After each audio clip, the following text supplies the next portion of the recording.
क्रोध करने वाले व्यक्ति को नहीं मिलता, कर्मों का फल भोगने पड़ते हैं। कई कष्ट शास्त्रों में क्रोध को मनुष्य का सबसे बड़ा शत्रु माना गया है।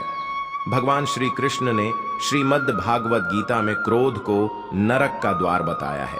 कहते हैं कि क्रोध में व्यक्ति खुद का भी नहीं रहता। क्रोध में व्यक्ति अर्थहीन बातें करने लगता है। शास्त्रों में क्रोध को मनुष्य का सबसे बड़ा शत्रु माना गया है। मनुष्य क्रोध में अपना आपा खोकर कुछ भी कर बैठता है। क्रोध और आंधी को एक समान बताया गया है। दोनों के शांत होने पर ही पता चलता है कि नुकसान कितना हुआ है, लेकिन मनुष्य के क्रोध का कारण क्या है। भगवान श्री कृष्ण ने गीता में इस बारे में बताया है, तो आइए जानते हैं। इससे पहले चैनल पर नए हो तो अभी सब्सक्राइब करो, वीडियो पूरा जरूर देखें, जिंदगी बदल जाएगी। मनुष्य को क्रोध क्यों नहीं करना चाहिए? क्रोध करने के नुकसान। भगवान श्री कृष्ण ने श्रीमद् भागवत गीता में क्रोध को नरक का द्वार बताया है। श्री कृष्ण ने कहा है कि जो मनुष्य बात बात पर क्रोधित हो उठते हैं, वह जीवन में कभी तरक्की नहीं करते हैं और जीवन में हमेशा दुखी रहते हैं। क्रोध करने से मनुष्य कभी भी सही निर्णय नहीं कर पाता है, जिसके फलस्वरूप मनुष्य का जीवन और भी कठिन हो जाता है। श्री कृष्ण के अनुसार बेवजह किए गए क्रोध से मनुष्य को कोई लाभ नहीं होता है। उसको अपने कर्मों का फल भी नहीं मिलता और उसे कष्ट भोगने पड़ते हैं। व्यक्ति के पतन की शुरुआत। भगवान श्री कृष्ण ने कहा है कि क्रोध सभी विपत्तियों का मूल कारण है। क्रोध सांसारिक बंधन का कारण है। भगवान श्री कृष्ण ने क्रोध को धर्म का नाश करने वाला बताया है। इसलिए मनुष्य को क्रोध का त्याग कर देना चाहिए। श्री कृष्ण ने बताया है कि क्रोध से भ्रम पैदा होता है, भ्रम से बुद्धि खराब होती है। जब बुद्धि व्यग्र होती है तो तर्क नष्ट हो जाता है। जब तर्क नष्ट होता है तब व्यक्ति का पतन शुरू हो जाता है। श्री कृष्ण ने भगवत गीता में क्रोध के कारण के साथ ही इसका निवारण भी बताया है। कर्म करते रहें। श्रीमद् भगवत गीता के अध्याय 2 में लिखा है कि मनुष्य को निरंतर कर्म करते रहना चाहिए तथा फल की इच्छा नहीं करनी चाहिए, और किसी भी कार्य को करने से पहले उसके परिणाम को जान लेना चाहिए। मनुष्य को संयम के साथ कार्य करना चाहिए तथा नित्य नियम से भगवान की भक्ति करनी चाहिए और हमेशा धर्म के मार्ग पर चलना चाहिए। परमपिता भगवान श्री कृष्ण कहते हैं कि नरक के 3 द्वार हैं। काम, क्रोध तथा लोभ आत्मा को अधोगति में ले जाने वाले ये तीनों बेकार है। काम, क्रोध व लोभ आत्मा का नाश कर देते हैं। इसलिए इन तीनों दोषों का समूल नाश कर देना चाहिए। काम वह अग्नि है जिसमें व्यक्ति शुभ व अशुभ तथा सही व गलत का विचार नहीं कर पाता है। क्रोध ऐसा दानव है जो क्रोध करने वाले का विनाश पहले करता है। लोभ के कारण हिंसा हो सकती है। काम व क्रोध के वशीकरण होकर व्यक्ति अपने रिश्तों तक को भूल सकता है। यदि कभी आप परिवार में ही पत्नी पर ही क्रोध कर बैठे, क्रोध में हाथ छोड़ दिए या उससे भी आगे बढ़ गए, तो विनाश तो आपका पत्नी का व आपके बच्चों का ही तो होगा। क्रोध हिंसा को जन्म देता है। बहुत सामान्य विवाद की स्थिति होने पर ही क्रोध में आकर कोई व्यक्ति किसी की जान तक ले सकता है। लोभ तो ऐसी बुरी वृत्ति है जिसके चंगुल में एक बार यदि फंस गए, फिर उसे बाहर निकलना बहुत मुश्किल हो सकता है।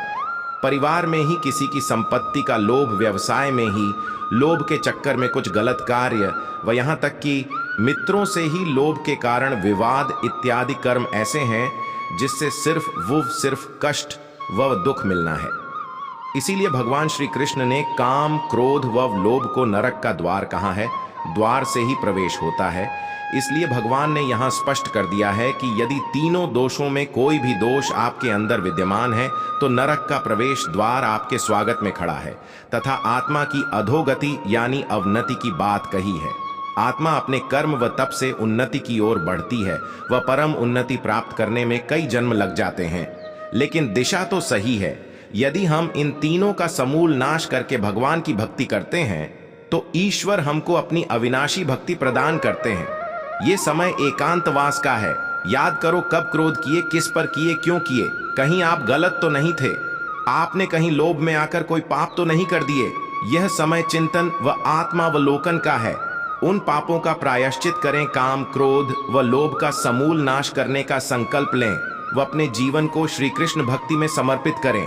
श्रीमद् भागवत गीता का ज्ञान जीवन के लिए उपयोगी माना गया है। इसका अनुसरण करने वाला व्यक्ति सर्वश्रेष्ठ होता है। आइए जानते हैं श्री कृष्ण के अनमोल उपदेशों के बारे में। श्रीमद् भागवत गीता में भगवान कृष्ण के उपदेशों का वर्णन है। गीता के ये उपदेश श्री कृष्ण ने महाभारत युद्ध के दौरान अर्जुन को दिए थे। गीता में दिए उपदेश आज भी उतने ही प्रासंगिक हैं और मनुष्य को जीवन जीने की सही राह दिखाते हैं। गीता की बातों को जीवन में अपनाने से व्यक्ति को खूब तरक्की मिलती है। गीता एकमात्र ऐसा ग्रंथ है जो मानव को जीने का ढंग सिखाता है। गीता जीवन में धर्म, कर्म और प्रेम का पाठ पढ़ाती है। श्रीमद् भागवत गीता का ज्ञान मानव जीवन के लिए उपयोगी माना गया है। गीता संपूर्ण जीवन दर्शन है और इसका अनुसरण करने वाला व्यक्ति सर्वश्रेष्ठ होता है। आइए जाने श्री कृष्ण के अनमोल उपदेशों के बारे में। क्रोध कब बन जाता है? पुण्य श्री कृष्ण कहते हैं कि क्रोध तब पुण्य बन जाता है जब वह धर्म और मर्यादा के लिए किया जाए, और सहनशीलता तब पाप बन जाती है जब वह धर्म और मर्यादा को बचा ना पाए। गीता के अनुसार मनुष्य नहीं, उसके कर्म अच्छे या बुरे होते हैं, और जैसे मनुष्य के कर्म होते हैं उसे वैसे ही फल की प्राप्ति होती है।